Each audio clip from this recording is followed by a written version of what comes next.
Her fingers trembled as they reached his skin, still warm beneath the cracked armor. Blood oozed thick, staining the earth a crimson that seemed to suck all light from around them. He stared at her with eyes that promised destruction, or perhaps surrender. And in that instant, with the battlefield silent and the entire world seeming to hold its breath, she felt the weight of every choice she'd never made, every fear she'd never faced, converging in that single forbidden touch. Before we dive into this story, feel free to leave a comment with a rating from 1 to 10 and let us know what city you're reading from. We hope this moment stirs your thoughts and emotions. The scent of iron and wet earth still clung to her skin when she returned to the encampment. Her hands trembled, not from cold, but from that strange feeling you get when you've done something you shouldn't have, something that changes everything. She had touched him, the alpha, the man everyone avoided even breathing near, and he hadn't ripped her hand off. He hadn't snarled as they said he did. He had only looked with those eyes too dark to be human, and something in that gaze made her feel like she was falling without moving. The other healers watched her from a distance, whispering amongst themselves with that malice disguised as concern. She knew it well, knew it since she was a child, since she arrived at the encampment with no family, no name that mattered, nothing but her own hands and the stubborn refusal to die. They had never truly accepted her. They tolerated her because they needed someone to do the dirty work, to tend to the wounded who smelled too much, who groaned too much, who bled in the corners, where no one wanted to go. But now it was different. Now she had crossed a line. Old Martha, the head healer, approached slowly, her wrinkled face taut like old leather. She stopped a few feet away, arms crossed over her apron stained with dried blood. "You shouldn't have done that," she said, her voice low but sharp as ground glass. Anna didn't answer. She still felt the warmth of his skin beneath her fingers, the way his massive body had flinched when she touched the wound. As if he wasn't used to it. As if no one had ever dared. "He's the alpha," Martha continued, moving closer, almost spitting the words. "You think he'll thank you? You think anyone will applaud you for this? You've just made yourself a problem." "He was dying," Anna finally replied, her voice firmer than she expected. No one was going to do anything. Martha let out a dry, bitter chuckle. "And you think that matters? He's the kind of man who'd rather die alone than owe anything to anyone, especially to someone like you." The words stung more than they should have. Someone like you. It had always been this way. It would always be. But when she closed her eyes, she couldn't forget. The way he had looked at her. Not with gratitude, not with anger. With something worse. With recognition. As if he knew somehow that she was exactly the kind of idiot who would do such a thing. Night fell quickly, as it always did there, swallowing the encampment in a heavy darkness, broken only by scattered campfires. She was washing her hands in a basin of icy water when she heard the footsteps. Heavy steps, deliberate. She turned slowly. 2 men, warriors, full armor, hard faces sculpted by war. They didn't speak. They just stared at her, and she knew before they even opened their mouths. "You're coming with us," the taller one said, his voice deep, leaving no room for argument. Her stomach churned. "Where to?" "To the Citadel. He wants you there." The world seemed to tilt. She almost laughed, but her throat was too dry. I can't. I have to tend to the—" "That wasn't a request," the other one cut in, smaller but with even colder eyes. "You come now, or we'll take you. Your choice." There was no choice. Never was. She grabbed the little she had, a worn shawl, a pouch with herbs and bandages, and followed the men out of the encampment, feeling all eyes glued to her back, heavy as stones. Martha stood near the main campfire, arms crossed, with the expression of someone who had just seen another sign their own death warrant. The Citadel stood high, a mass of grey and black stone silhouetted against the starless sky. She had never entered it. People like her didn't. The gate opened with a metallic screech that echoed deeply, and they led her through narrow, cold halls, lit by torches that flickered on the walls. The smell was different. Incense, leather, something metallic and ancient. The smell of power. They stopped before a dark wooden door, thick as the wall. One of the guards knocked twice firmly. Silence. Then, a voice. Deep, hoarse, like stone scraping stone. "Enter!" The guard stepped away. She was alone. Her hand trembled as she pushed the door open. The room was enormous but dim. An open window let in the cold night wind, and in the centre, lying on a bed that seemed too small for him, was the Alpha. Without armour now. Just his skin, muscles covered in scars, makeshift bandages around his chest and arm. His face was pale, but his eyes were fixed on her. She took a step, then another. The door closed behind her with a dull thud that made her flinch. He said nothing. He just kept looking, as if assessing, measuring, deciding. Finally, she forced the words out. "They said, my lord, that you summoned me." A corner of his mouth curved. It wasn't a smile. It was something dangerous. "Are you brave or just foolish?" She blinked, confused. "What?" "On the field," he continued, his voice still hoarse but clearer now. "You knelt. Everyone was fleeing and you came right up." Why? She didn't know what to answer. Because she hadn't thought. Because she had seen a man bleeding and simply reacted. Because maybe deep down, she was tired of being invisible. I just did what I had to do." He made a sound that could have been a laugh or a growl. Everyone thinks they know what they have to do, until it's time to actually do it. She felt her throat tighten. She wanted to leave, wanted to be anywhere but there, under that gaze that seemed to tear pieces from her. "Are you all right, my lord?" she asked, deflecting, trying to find firm ground. He took a moment to answer. When he spoke, his voice was lower, almost a whisper. "No." And somehow, that single word carried more weight than any speech, more truth than she expected to hear. She took another step, approaching the bed. Her hands, once trembling, began to move on their own, searching her pouch, pulling out clean bandages, vials of herbs. "May I see?" she asked, pointing to the makeshift bandages. He didn't answer, but he didn't stop her either.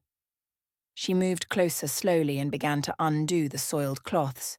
The wound was nasty, deep, the kind that killed slowly from within. She cleaned it carefully, feeling his muscles contract beneath her fingers, but he made no sound, no groan, no complaint. When she finished, she stepped back, wiping her hands on her apron.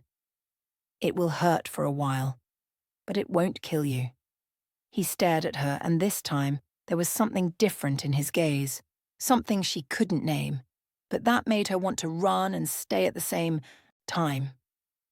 "You stay," he said, and it wasn't a request. "What?" "Here, with me, until I'm better." Her heart pounded. "I can't. The other healers."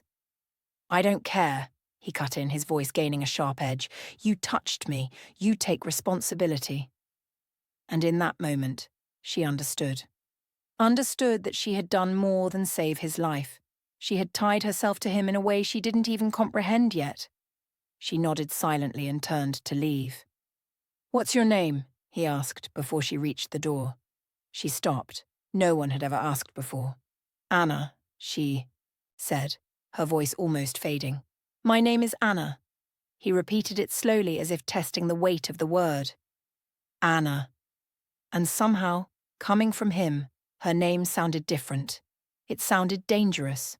The first night was the worst. She slept, or tried to sleep, in a corner of the room, curled under a thin blanket that one of the guards had tossed to her without a word.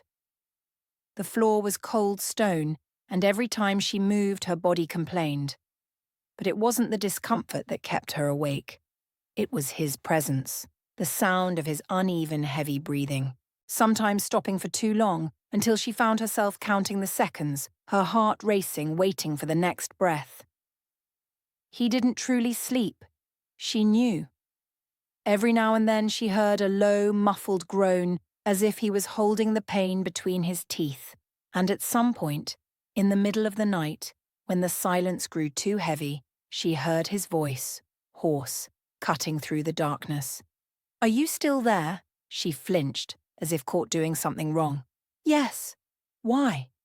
The question was strange, too obvious, but at the same time it carried something else, as if he truly didn't understand why anyone would stay. "Because you ordered it, my lord," she replied simply. He was silent for a while, and when he spoke again, his voice was different, lower, almost vulnerable. "No one stays because I order it. They stay because they're afraid." She didn't know what to say, because it was true. Everyone was afraid of him, even her. But fear wasn't everything. The next day brought the storm. Not of rain, but of people, councillors, generals, nobles, all wanting to see, to confirm, to extract some information. She stood leaning against the wall, trying to become invisible as they invaded the room like vultures circling a carcass. The first to enter was a tall man with silver hair and broad shoulders. He wore armour even inside the citadel, and there was something in the way he looked at the Alpha, a mix of challenge and calculation, that made Anna's stomach churn. "I came to see with my own eyes," the man said, his voice deep, full of false authority. "They say you're finished." The Alpha didn't move, but the air in the room changed. It became dense, dangerous. "And you believed it, Victor?" Victor shrugged, a cold smile playing on his lips. "I believe what I see, and what I see is a man bedridden, weak." Anna felt the word like a slap. She saw the Alpha's jaw clench, the muscles in his neck tense. "Weak," the Alpha repeated slowly, as if savouring the insult. "Interesting. Coming from someone who ran when the battle turned ugly." Victor flushed but maintained his composure. "Strategy, not cowardice. Something you never understood. Always too brutish to think. And you were always too clever to fight." The silence that followed was cutting. Victor looked around, his eyes finally landing on Anna. She felt the weight of that gaze, assessing, disinterested. "And this one?" he asked, pointing with his chin. "Your new nurse?" The word came out tainted with something dirty. "She tends to me," the Alpha said, his voice gaining a dangerous edge. "And that's none of your business." Victor smiled, but there was no humour in it. "Everything that happens in this citadel is my business, especially now that you are indisposed." "Get out," the Alpha cut in, and this time his voice was pure command. Victor hesitated, as if to argue, but something in the Alpha's gaze made him back down. He turned and left, but not before casting a last look at Anna, full of bad promises. When the door closed, she let out the breath she had been holding. "Who is he?" she asked without thinking. The Alpha took a moment to answer, his face tense, his breathing still uneven. "A problem," he said finally.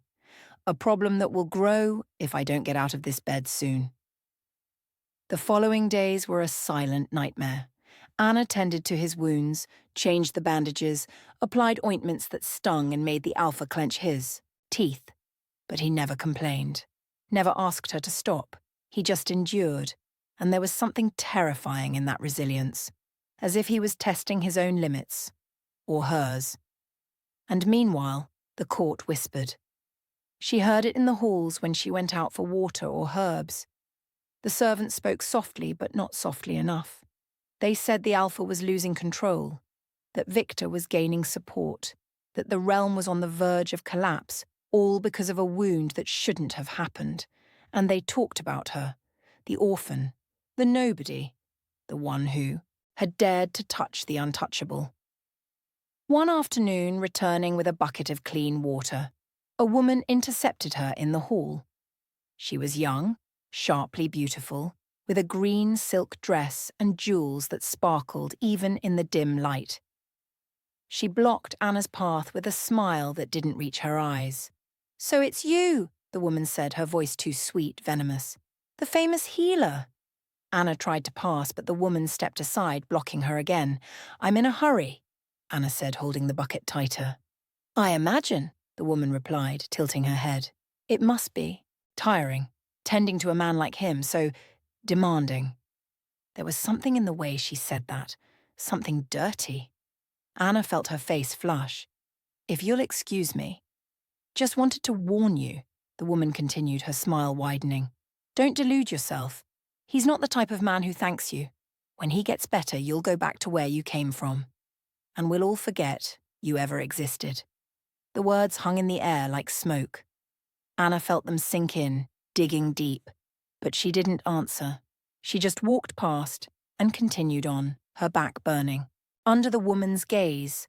When she returned to the room, the alpha was sitting on the edge of the bed, trying to stand up. His face was pale, sweaty, and he trembled with the effort. "What are you doing?" She dropped the bucket and rushed to him. "Trying not to be useless," he growled, but his voice came out weak. "You'll reopen your stitches," she said, pushing him back onto the bed with more force than she intended. He stared at her, surprised. And then, for the first time, she saw something that looked like a genuine smile.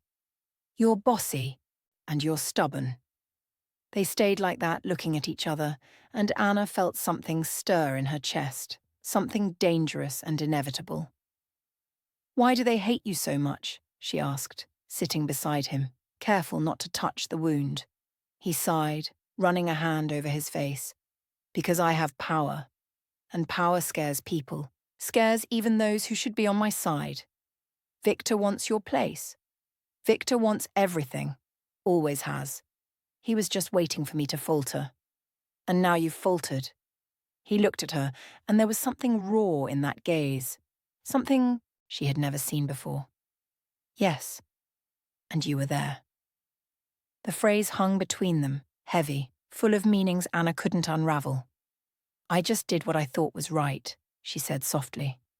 "I know," he replied, and his voice was so gentle it almost startled her. "And that makes you more dangerous than any of them." She didn't understand. Didn't understand until much later, when it was already too late to turn back. At night, lying on the cold floor, she stared at the ceiling, thinking about the woman's words in the hall. "Don't delude yourself." But how could she not delude herself when he looked at her that way? How could she not feel that something was changing, even if she didn't know what? And across the room, lying in the too large bed, the alpha didn't sleep either, thinking about the girl who had dared to touch him when everyone else had fled. Thinking about how, for the first time in years, he didn't feel completely alone. And that scared him more than any enemy ever had. The first time he managed to walk without staggering was a silent victory. Anna was changing his bandages when he simply stood up, ignoring her protest, and took 3 firm steps to the window. He stood there, his broad back blocking the morning light, his hands resting on the stone sill. She stood still, holding the soiled bandages, unsure whether to celebrate or scold him. He said nothing for a long time, just looked out, at the realm that stretched beyond the citadel walls. And when he spoke, his voice came out low, almost to himself. "They're waiting for me to fall." Anna dropped the bandages into a basin and approached slowly, keeping her distance but close enough to hear. "Who?" "Everyone," he replied without taking his eyes off the landscape. "Victor, the councillors, even my own generals. They're all waiting for the right moment to push me." "And why don't they push now?" He turned his face to her, and there was something dark in that gaze. "Because they're still afraid. But fear doesn't last forever." Anna didn't know what to say. She didn't understand that world of power, politics, throne games. She only knew how to tend to wounds, stitch flesh, ease pain. But she was beginning to realize that there were wounds that didn't bleed. That didn't heal with ointments. "You're not alone, my lord," she said. And the words came out before she could think. He stared at her, surprised, and then let out a short, humorless laugh. "No. Look around, Anna. Who's here? Who stayed when I fell? I did, she replied simply. The silence that followed was heavy. He continued looking at her, as if trying to understand an enigma, and finally shook his head. You don't count. The words stung more than they should have. She turned to leave, but his hand gripped her wrist, not with force, almost gently. She froze. I meant, he continued, his voice lower now, that you shouldn't count. You shouldn't be here. You shouldn't have gotten involved. But you are. She looked at his hand around her wrist. Large, calloused, scarred. A hand that had killed, that had destroyed. But that now held her as if afraid of breaking her. I know, she said finally, and I'm not leaving. He slowly released her wrist, but his eyes didn't waver. You should, for your own safety. Didn't you force me to stay? I did, but now I'm saying you can go. Anna crossed her arms, stubborn. I won't. Not until I finish what I started. He studied her face for a moment, and then something changed in his expression. Something that could be respect, or admiration, or perhaps just resignation. Stubborn. I've been told that. The tension in the room dissolved a little, but not completely. Never completely. There was always that electric current in the air when they were together, as if one wrong move could set everything ablaze. That afternoon, a summons arrived. A messenger appeared at the door, bowed quickly, and handed over a parchment sealed with red wax. The Alpha opened it with a brusque movement, read it in silence, and his face grew even darker. What is it? Anna asked, seeing his jaw clench. Council meeting, tomorrow. They want to discuss the future of the realm. And what's the problem? He crumpled the parchment in his hand. The problem is they're discussing the future without me. They're deciding if I still serve. Anna felt the air leave her lungs. They can do that. They can try, he said, his voice gaining a cutting edge. And they will try. Victor must be behind this. Then you'll go. He looked at her as if she had gone mad. I can barely stand for 10 minutes. You think I can face a room full of hungry wolves? I think, she said firmly, that you don't have a choice. He fell silent, processing.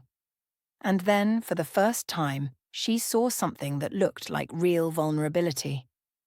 What if I fall? In front of them? Then I'll pick you up, she replied, without hesitation. He stared at her for a long moment, and something in his gaze made her feel the ground disappear beneath her feet. Why? He asked, and the question was sincere, lost. Why do you care? Anna had no answer. Or she did, but didn't know how to put it into words, because she saw something in him that no one else did, because despite everything, there was a kindness buried so deep beneath the layers of violence and power that no one bothered to look. Because someone has to, she said finally, and it was enough. The night before the meeting, she didn't sleep. She prepared stronger ointments, extra bandages, even a bitter tonic that could give him enough energy to last a few hours. He watched her in silence, sitting on the bed, and there was something strange about that scene, something almost domestic. You don't have to do this, he said when she brought the tonic. Yes, I do. Anna, drink it, she ordered, pushing the cup towards him. He obeyed, grimacing at the bitter taste, and she almost smiled. Awful, he murmured. It works. That's what matters. When he finished, she sat on the edge of the bed, closer than she normally dared. He didn't pull away. They just stayed there, both silent, listening to the wind against the windows. If something goes wrong tomorrow, he began, but she cut him off. Nothing will go wrong. Anna, if it does, nothing will go wrong, she repeated more firmly. You're going to walk into that room, you're going to show them you're still the Alpha, and they're going to bow. He let out a sound that might have been a laugh. You have more faith in me than I do myself. Then it's good one of us does. They stayed like that, too close, the air between them charged with something unspoken. And when he finally spoke, his voice was so low she barely heard it. Thank you. She looked at him, surprised. It wasn't a word he said often, perhaps never said. For what? For staying. For not running when you should have. Anna felt something tighten in her chest, something warm and frightening. I don't run, she said, and somehow the phrase sounded like a promise. The morning arrived cold and grey. He dressed slowly, each movement deliberate, controlled. His armour was clean, polished, but Anna saw the effort it cost him to put it on, saw the way his muscles trembled, how his breathing became shorter. But he didn't complain, didn't ask for help. He just prepared himself, silent, determined. When he finished, he turned to her. Do I stay here? Anna asked. No, he replied. You come with me. She blinked, confused. What? You come. Stay outside the room, but come. I need to know someone's there. Her heart pounded. It wasn't a request. It was a disguised confession. All right. They walked down the halls together, and Anna felt all eyes on them. Servants, guards, nobles. Everyone stopped to watch. The Alpha walked with his head held high, his steps firm. But she saw the effort, saw the pain he held in his teeth. When they reached the council chamber door, he stopped, looked at her one last time, and there was something vulnerable in that gaze, something that said, I don't know if I can do this. She held his hand for a second, just a second, and squeezed. You can do it, she whispered. He nodded, took a deep breath, and pushed the door open. And Anna stayed outside, her back against the cold wall, her heart pounding erratically while on the other side of the door, his fate, and hers, was decided. Outside, Anna heard only fragments, muffled voices raised, cutting each other off. She recognized Victor's voice, sharp, accusatory, and then the Alpha's voice, lower, but charged with that authority that made the air vibrate. Minutes dragged like hours. She stood there, her back pressed against the wall, her hands clasped so tightly her fingers turned white. A servant passed, gave her a look of disdain, and moved on. A guard observed her with curiosity but said nothing. And then suddenly the sound of something breaking, glass perhaps, or crockery, and voices erupting into overlapping shouts. Anna pushed away from the wall, her heart racing. She took a step towards the door, her hand outstretched. But before she could touch the latch, the door swung open abruptly. Victor came out first, his face red, his eyes flashing. He passed her without even looking, followed by two councillors who seemed equally disturbed. Then others came, all intense silence, gazes downcast, movements swift. Anna waited until the last one left. And when she finally entered, she found the Alpha still standing in the centre of the room, his hands resting on the long, dark wooden table, his breathing heavy. He was pale, sweaty, but in his eyes there was a fierce, victorious gleam. What happened? She asked, approaching. He raised his head and a slow, dangerous smile formed on his lips. They tried. And they failed. Tried what? To remove me. Victor proposed a vote. They wanted to oust me, claiming incapacity. But when it came time to raise hands, no one had the guts. Anna let out the breath she had been holding. So everything's okay? He let out a short, humourless laugh. For now. But this only bought time. They'll try again. And next time, they'll be more prepared.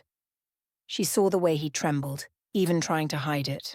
Saw the dark stains spreading on the left side of his tunic, where the wound must have reopened. You're bleeding, she said, moving closer. I'm fine. You're not. He stared at her, and for the first time, she saw anger in his eyes. Not against her. Against himself. I need to be fine, he said, his voice coming out harsher than he intended. I don't have a choice. Everyone has a choice. Not me. Anna took his arm, forcing him to look at her. You're not made of iron. You can pretend you are. You can fool all of them, but you don't. Fool me. You're hurt. You're exhausted. And if you keep going like this, you won't last until the next attack. He pulled his arm away, but she saw the pain cross his face. And what do you want me to do? Give up? Surrender? Let Victor take over and turn this realm into an even bigger mess? I want you to take care of yourself, to stop acting like you're invincible. I am invincible, he growled, but his voice cracked. I have to be. Why? Because if they see weakness, they'll destroy me. They'll destroy everything I've built. Anna felt something break inside her, because she understood the weight he carried, the burden of being the pillar that held everything up. And she knew he was right. A sign of weakness would be the end. But she also knew he was slowly killing himself. Sit, she said, pointing to the nearest chair. Anna, sit, she repeated more firmly. He obeyed reluctantly, and she began to undo his tunic, revealing the blood-soaked bandage. You've opened everything up again, she murmured, more to herself than to him. It was worth it, he said, his voice lower now. She worked in silence, cleaning, resuturing, applying ointments that stung. He made no sound. He just stayed there, muscles tense, eyes fixed on the wall. When she finished, she stepped back, wiping her hands on a towel. You need to rest, truly rest. You can't keep going like this. I can't rest, not now. Then at least let me help you. He stared at her, confused. How? Let me be your eyes and ears. Let me move through the citadel, hear what people are saying. Let me bring you information. He shook his head. It's too dangerous. More dangerous than you going blind. He fell silent, processing. And then, slowly, he nodded. All right. But you have to be careful. They already see you as a threat. If they know you're helping me... I know, she cut in. I'll be careful. The following days were strange. Anna began to move more freely through the citadel, always with the excuse of fetching herbs or water, but actually observing, listening, and what she heard made her stomach churn. Victor was making moves, slowly but calculatedly. He was gathering support, making promises, planting doubts. She heard the names of the nobles he was courting, heard about the generals he was trying to bribe, and she heard about her. They said she was a witch, that she had enchanted the Alpha, that she was using dark magic to keep him weak, to control him. The stories were ridiculous, but they were spreading. And the more they spread, the more dangerous it became for her. One night, returning to the room, she was intercepted again, this time by two women of the court, both dressed in expensive silks, jewels sparkling at their necks. The healer, one of them said, a cold smile on her lips. How convenient to find you. Anna tried to pass, but they blocked her way. We're curious, the other said, tilting her head. What exactly do you do with him, locked in that room? Anna's blood boiled. I tend to him, as should be obvious. Of course, the first woman said, her voice dripping sarcasm. Tend. How noble. But tell me, does he pay you well for these attentions? Anna clenched her fists. Get out of my way. Or what? The second woman provoked. Will you run to your protective lover? Will you cry in his arms? He's not my... Isn't he? The first woman moved. Closer, her face now inches from Anna's. Then why did he choose you? Why you, among all the healers, all the women in this citadel? What did you offer him that we couldn't? The words were poison.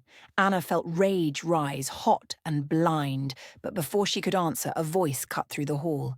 Because she doesn't run. All of them turned. The Alpha was there, leaning against the wall, his face still pale but his eyes firm, dangerous. The two women paled. My lord, we... Begone, he said, and his voice was pure ice. Before I decide you are a problem that needs to be resolved. They didn't wait. They rushed away, their heels clicking loudly on the stone floor. Anna stood still, her heart still racing, and when she looked at him, she saw something that made her tremble. It wasn't just protection, it was possession, as if she belonged to him, as if anyone touching her was a personal insult. You shouldn't have come, she said, approaching. You should be resting. And let them humiliate you, he replied, his voice still tense. No. I can defend myself. I know, he said, and there was a hint of pride in it. But you shouldn't have to do it alone. They returned to the room together, and for the first time, Anna felt that something had changed, that the line between healer and patient, between servant and lord, was blurring. And in its place, something new was being born, something dangerous, something inevitable. The change happened slowly, like a rising tide, imperceptible until you realize the water is already covering your ankles. Anna began to notice the small things, the way he sought her with his eyes every time she entered the room, the way his voice softened when he spoke to her, how he invented excuses for her to stay close even when there was nothing left to do. And she, in turn, found herself prolonging the care, taking more time than necessary to change the bandages, staying awake even when he slept, just to make sure he was all right. It was dangerous. She knew, but she couldn't stop. One night, he woke up screaming. Anna jumped from the floor where she slept, her heart pounding, and rushed to the bed. He was sitting up, his body covered in sweat, his eyes wide, lost in some nightmare. She couldn't see. Hey, she said, touching his shoulder gently. You're here. You're safe. He stared at her but didn't seem to truly see her. He seemed still trapped in that dark place. They died, he said, his voice hoarse, broken. All of them. And it was my fault. Anna didn't know what he was talking about, but she understood the pain, saw it etched on his face. It wasn't, she said firmly. It was, he insisted, his voice rising. I led them. It was my responsibility to keep them alive. And I failed. You did what you could. It wasn't enough. She held his face between her hands, forcing him to look at her. You're not a god. You can't save everyone. You can't carry the weight of all deaths on your shoulders. Then who carries it? He asked, and his voice came out so lost, so small that it broke her heart. If not me, who? Anna had no answer, so she just sat beside him, on the edge of the bed, and didn't let go. They stayed like that, in the heavy silence of the early morning, until his breathing calmed, until the tremors stopped. And when he finally lay down again, she remained there, sitting, his hand holding hers with a desperate grip. Stay, he whispered, almost inaudible. I'm not going anywhere, she replied. And it was true. She wasn't, even if she should, even if it was the smartest thing to do. In the following days, news arrived from the border. External enemies were taking advantage of the internal instability. 3 outposts had been attacked. The army was demoralized, without clear leadership. The generals asked for orders, but Victor was interfering, giving contradictory commands, confusing everything. The Alpha was going mad, trapped in that room, feeling the realm crumble around him. I need to go, he said one morning, already trying to stand up. I need to return to the field. You can barely walk without pain, Anna retorted, pushing him back. What will you do there?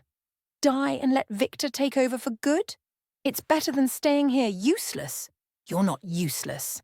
Then what am I? He exploded, his voice echoing off the walls. A king who cannot rule, a leader who cannot lead.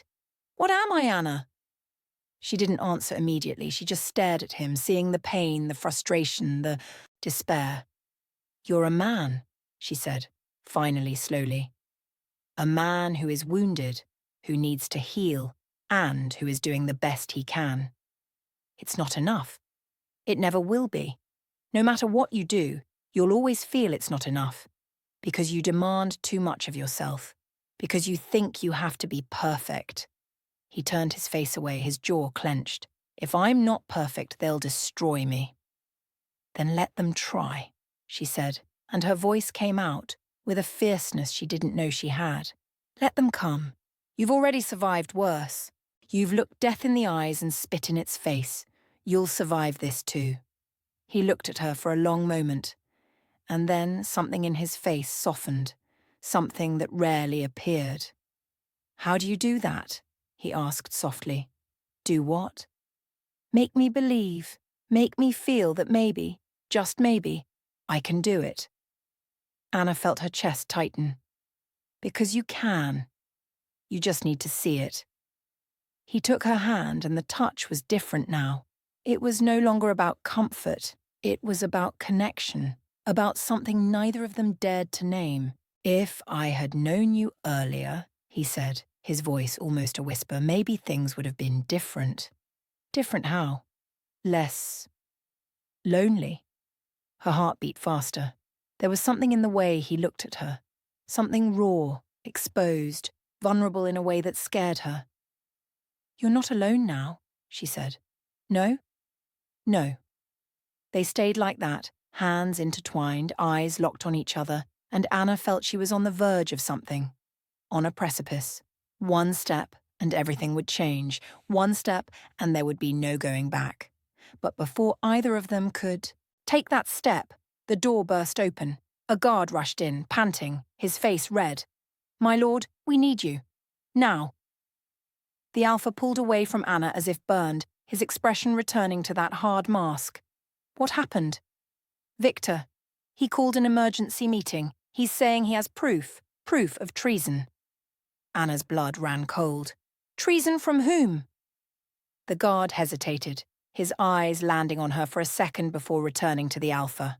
From him and from her.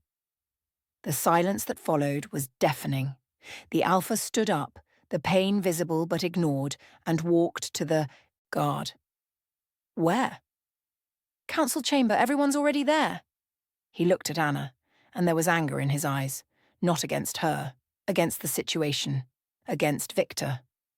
"You stay here," he said. "No," she replied, already standing. "I'm coming with you." "Anna." "If he's accusing me, then I have a right to be there." He was going to argue, but something in her gaze stopped him.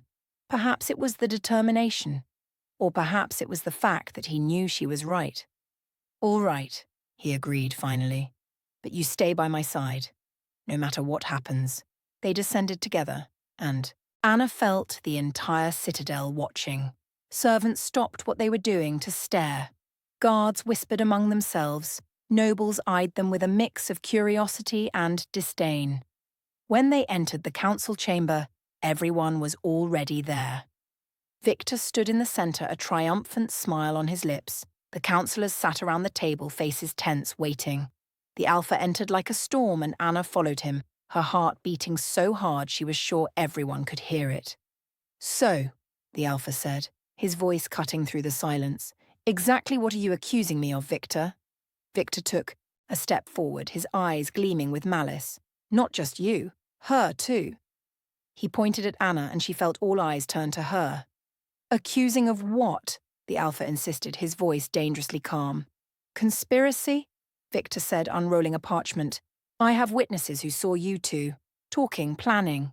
She's not just a healer, she's a spy, planted here to weaken you, to destroy you from within." Anna felt the ground disappear beneath her feet. The accusations were absurd, but she knew how it worked. The truth didn't matter. The narrative did. And Victor was building a narrative that could destroy them both. The Alpha took a step forward, his presence filling the room. "Do you have proof?" he asked, his voice low, dangerous. "I have witnesses," Victor retorted. "Purchased witnesses. Reliable witnesses." The Alpha let out a humorless laugh. "You're pathetic, Victor. You're so desperate to take my place that you invent ridiculous stories." "Ridiculous?" Victor approached, his voice rising. "Everyone saw. Everyone knows. You're weak. Weakened. And she's the reason. She poisoned you, manipulated you, and now you're nothing but a puppet in her hands." The silence in the room was absolute. Anna felt all eyes on her, judging, condemning. And then the Alpha did something no one expected. He took her hand, in front of everyone, publicly, deliberately. "She saved my life," he said, his voice echoing in the room. When all of you fled, when all of you left me to bleed, she stayed. She cared. She brought me back. And if that is treason, then I am guilty too. Victor turned red, his fists clenched. You're admitting it? I'm saying, the Alpha continued, his voice growing stronger, that any accusation against her is an accusation against me. And if anyone in this room has a problem with that, speak now. No one spoke. No one dared.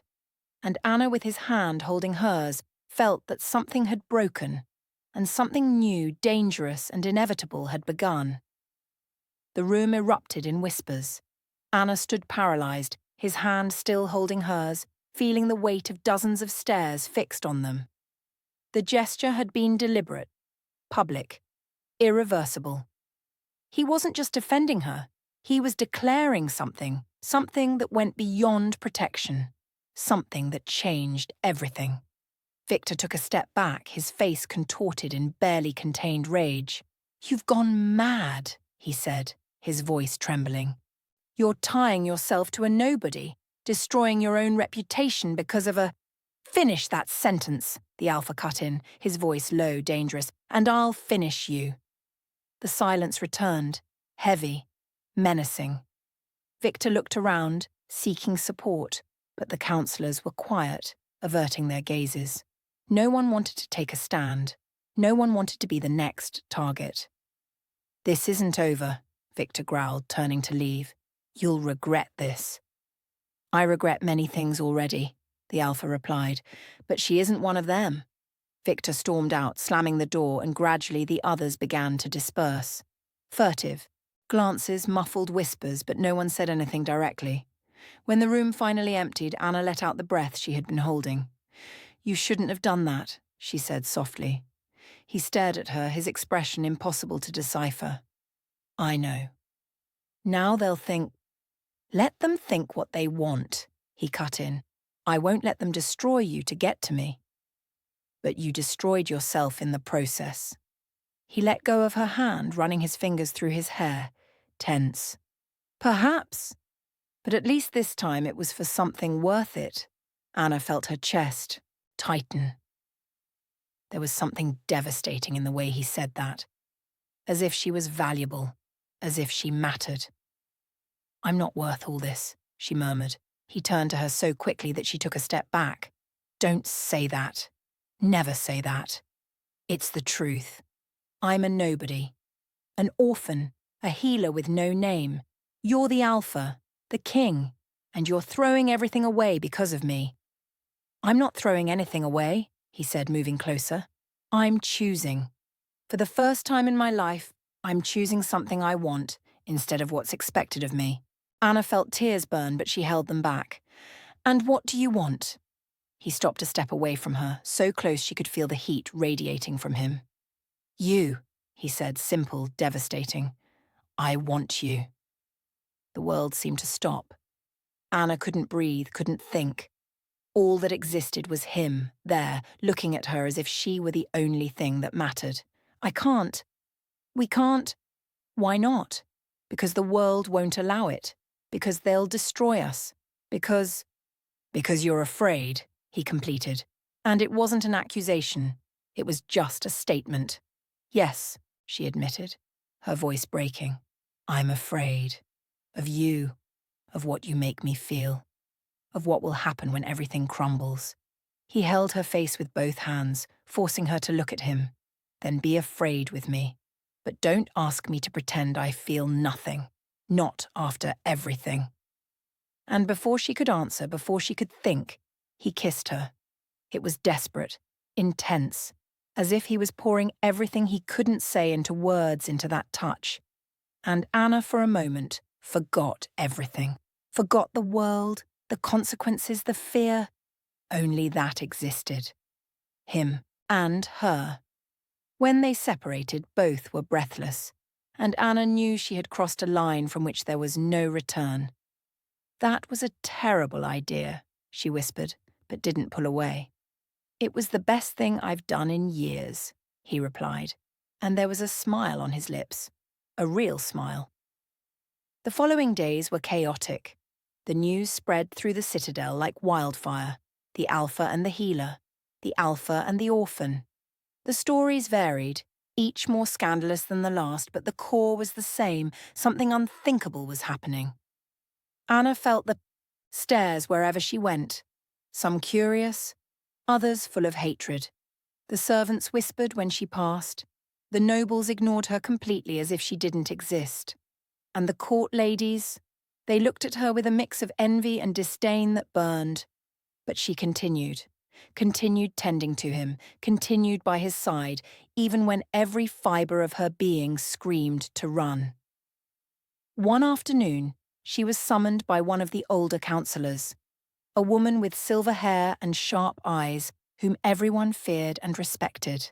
Anna was led to a small room, decorated with thick rugs and smelling of incense. The councillor sat in a high armchair, her hands clasped in her lap. "Sit," she said, pointing to a smaller chair. Anna obeyed, tense. The woman studied her in silence for a long moment, and when she spoke, her voice was firm but not cruel. "Do you know what you're doing?" Anna blinked, confused. "Excuse me." "With him, with the Alpha. Do you know what you're doing?" Anna didn't know what to answer. I'm tending to him." The councillor made a sound that could have been a laugh. "Tending! What a convenient word. But we both know it's more than that." Anna felt her face flush. "I don't know what you're talking about, Ma'am." "Of course you do. And everyone in the citadel knows too. The question is, are you prepared for the consequences?" "Consequences?" The councillor leaned forward, her eyes piercing. "He is the Alpha, the king. Every move he makes is observed, judged, weighed. And now he has tied himself to you, publicly. Do you think that will be forgotten? That people will simply accept it?" "I didn't ask for this," Anna said, her voice coming out weaker than she intended. "It doesn't matter. It happened. And now you need to decide. Will you stay and face it, or will you leave and let him deal with the mess alone?"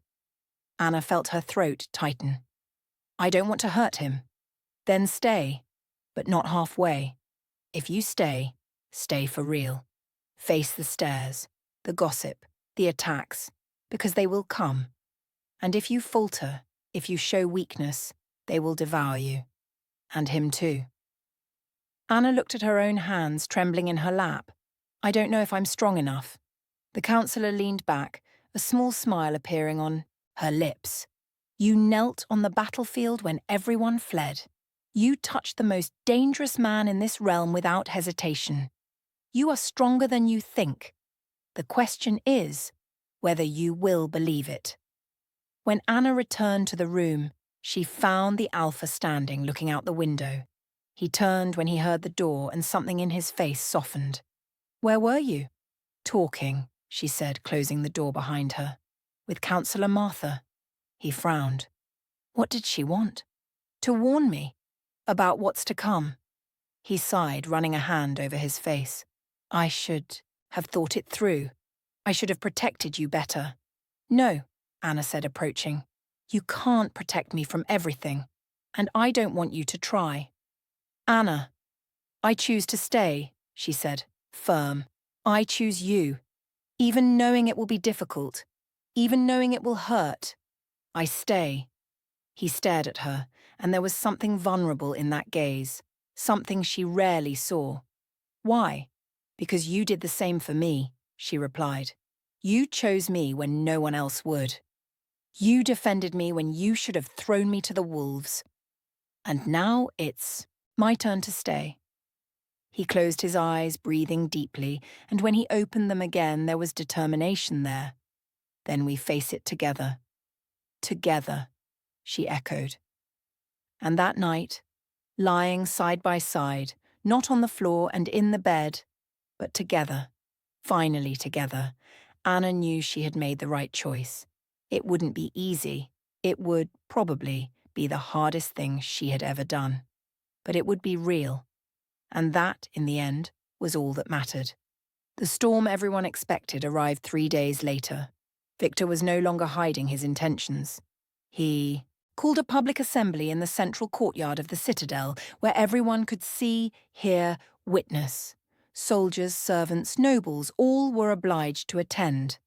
And in the centre of it all, he stood, dressed as if he were already king, his voice echoing through the ancient stones. "This realm is dying," he shouted, his arms spread wide. "And you all know why. Because we have a weak leader. A man who let himself be blinded by a worthless woman. A man who put his desires above the good of the realm." The crowd murmured, some agreeing, others hesitant. Anna stood beside the Alpha on a balcony above, watching everything. She felt the tension radiating from him, but he remained motionless, his face a mask. "He needs to be removed," Victor continued, "for the good of all of us. And that witch who enchanted him needs to be expelled from these lands." Anna felt her stomach churn but didn't avert her gaze. "He's trying to turn the people against you," she murmured. "I know," the Alpha replied, his voice low. "And it's working." "Then do something." He looked at her, and there was an intensity in that gaze that made her tremble. "Do you trust me?" "Yes," she replied without hesitation. "Then follow me. And no matter what happens, don't let go of my hand." Before she could ask what he planned, he was already moving, descending the stairs, entering the courtyard. The crowd parted when they saw him, some in reverence, others in fear. Victor stopped speaking, his face paling as the Alpha approached. "You're right," the Alpha said, his voice echoing, and everyone fell silent. "This realm is dying." Victor blinked, confused. "What?" "It's dying because it's divided. Because while you and I fight for power, enemies attack our borders. While you all whisper and conspire, our people suffer. So yes, you're right. Someone needs to change, and that someone is me."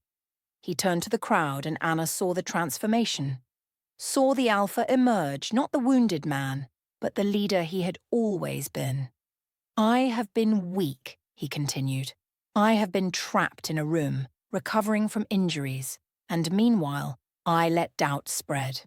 I let you all wonder if I still served, but the truth is, I never stopped serving, never stopped fighting.